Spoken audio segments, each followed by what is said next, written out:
Hey everybody, welcome back to art class.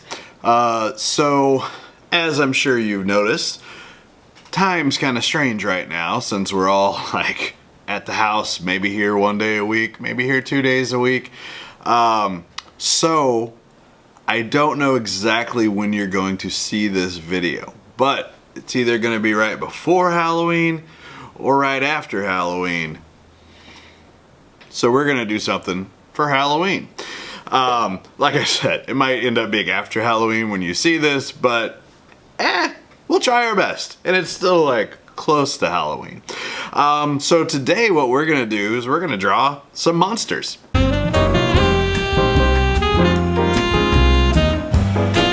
So don't worry, these won't be scary monsters. Spooky is fine. Scary, I don't know. I get scared pretty easy. So maybe nothing too scary. Definitely nothing like gory or gross. Now that we've got all that stuff out of the way, let's talk about our monsters. Let's talk about what we're gonna do. The reason we're doing this, we're gonna draw these monsters in a really special way. It's just gonna be of their face. Their face is the most important part of our artwork. And when we draw someone's attention to just one part of our artwork that we feel is the most important, and then we want the person viewing it to pay attention to that part, that part of our artwork has a name, and that's called emphasis.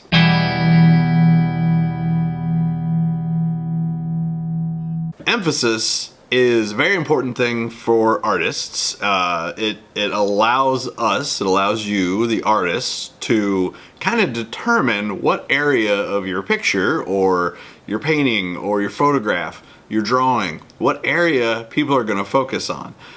So before we go any farther, let's stop for a minute and just talk about emphasis. All right, guys. So like we said, we're going to learn about something today called emphasis. So emphasis, if we want to just look at the definition we would read in a book, emphasis is a principle of art which refers to the use of visual elements to draw attention to a certain area, usually a focal point in an artwork. So now this definition is just the one we would use for when we're talking about emphasis in art. But there are other types of emphasis that you will see. You will start talking about emphasis in reading and writing. And no matter what kind of emphasis you're talking about, the important thing to remember is that it is the focus. It's the important thing. So if I'm reading a story about a dog and it's constantly talking about the dog and they're really focusing on that dog, then I know that dog is supposed to be the emphasis. Just like that with artwork, there's a lot of things that artists do and you can do as artists to almost like trick people, force people into looking at one spot, one area, one object just because you want them to. And the way that we do that with art has a lot to do with another word we'll learn about called contrast. Now we've probably talked just a little bit about contrasting colors. We use the color wheel to tell us which colors contrast with each other. The definition of contrast is the state of being strikingly different from something else in juxtaposition or close association. So there's a lot of big words in that, but what it means is something being very different from something else.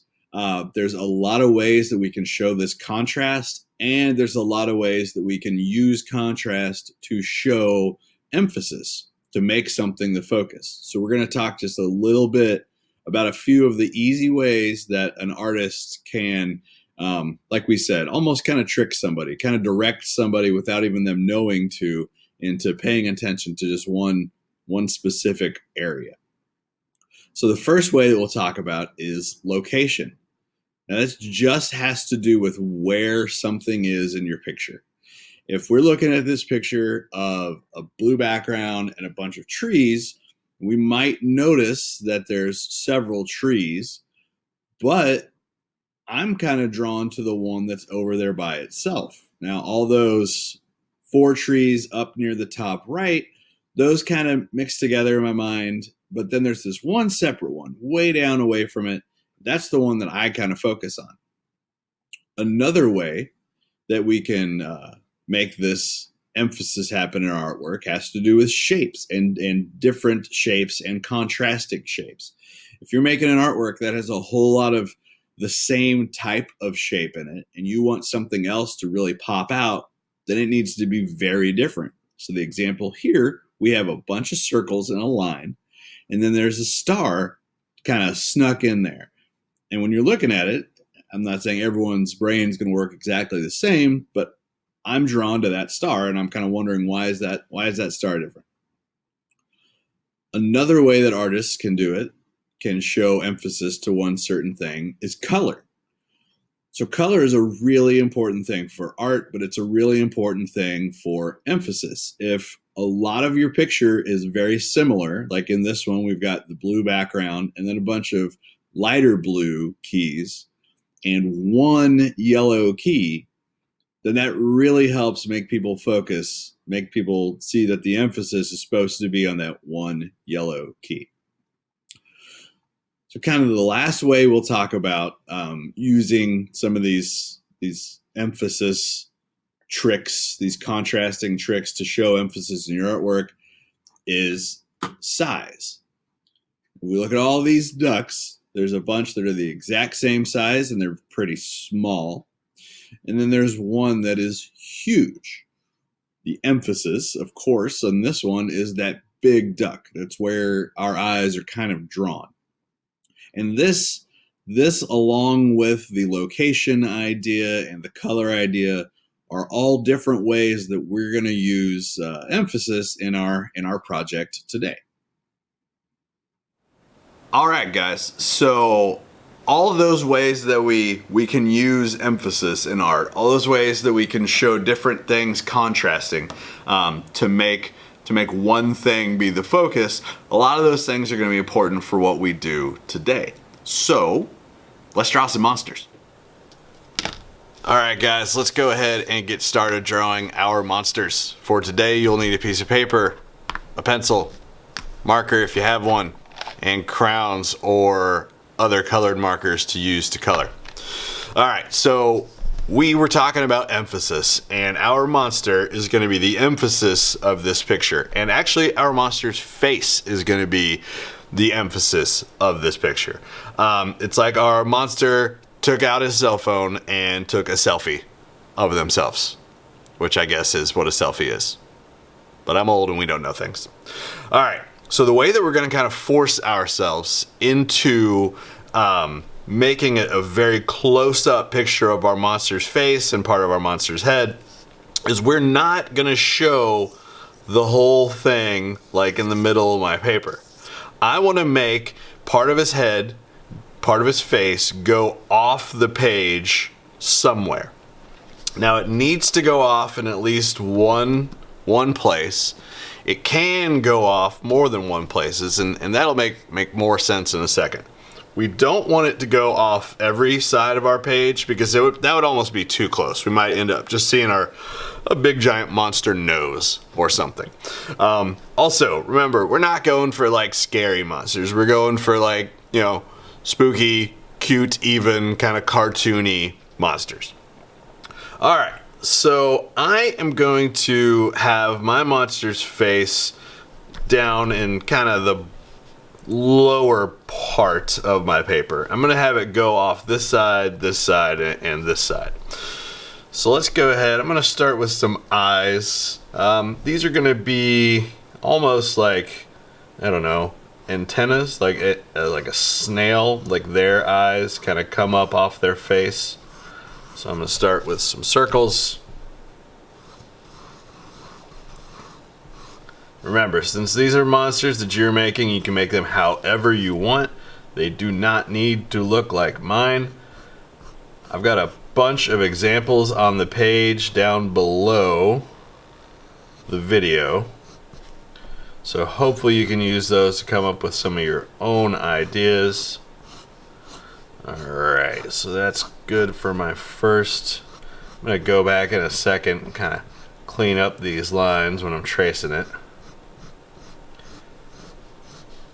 Alright, there's my second eye. Alright, so we said that we want our head to go off the page some way. So I'm actually just going to start to show the top of my head over there. I'm going to bring it down and have it go off the page over there. Might not look like a monster yet. Might look like, I don't know, a weird planet with some trees on it. But we'll get there, I promise. Alright, so I want my monster to have a big, giant nose, because that seems like a funny thing for a monster to have.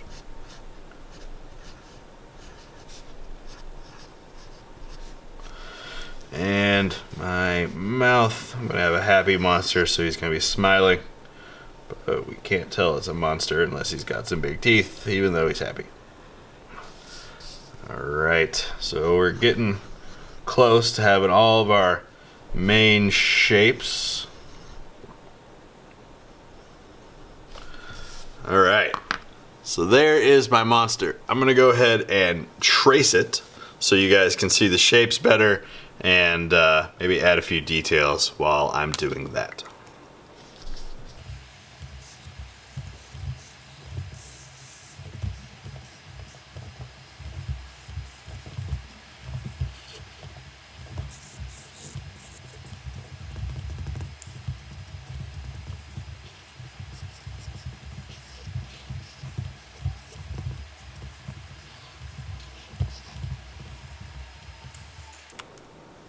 Alright, so there is my monster.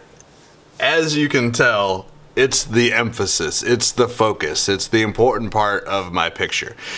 We did that a couple ways, right? We used size was one of the things we talked about, one of the ways that we could show contrast. It's huge. There's nothing else going on. So even if we had something small right there, this would definitely be the important part. We also did it with location. It's taking up most of the page. That tells me that the background is not really all that important. The last way that we're going to do it is with color. So since these are monsters, since we're making them up, they can be whatever colors you want. I'm going to use some bright colors to really make it show up well. That'll be another thing, since I'm going to leave my background blank. That would be another way for me to be using those emphasis contrast ideas. Alright, I'm going to color this thing pretty quick just so you can all see it finished, and then you can get started on yours.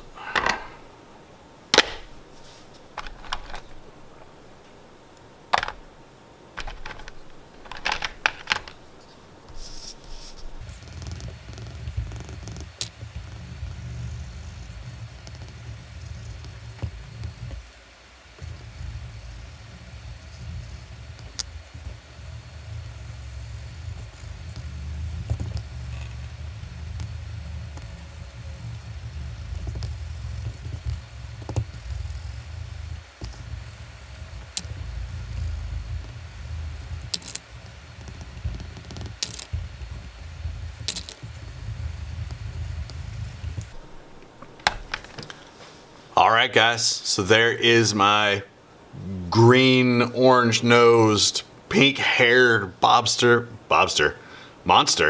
but I guess we'll call him Bob, since that's the word that just came out of my mouth, Bobster. So here's my monster Bob. Alright, so that's it guys, that's the plan for today. You're making monsters, you're focusing completely on their face and maybe parts of their head. Remember, it needs to go off your page at least once, 2, 3 times even is fine. Don't do 4 though, because that would just be too close. Remember, cartoony, spooky, funny, cute monsters, nothing scary or gross, no blood, nothing nasty like that. Alright my friends, I can't wait to see everybody's monsters. Happy Halloween, maybe, if it hasn't happened yet, or if it did, hope you had a great Halloween. Alright my friends, see you later, bye.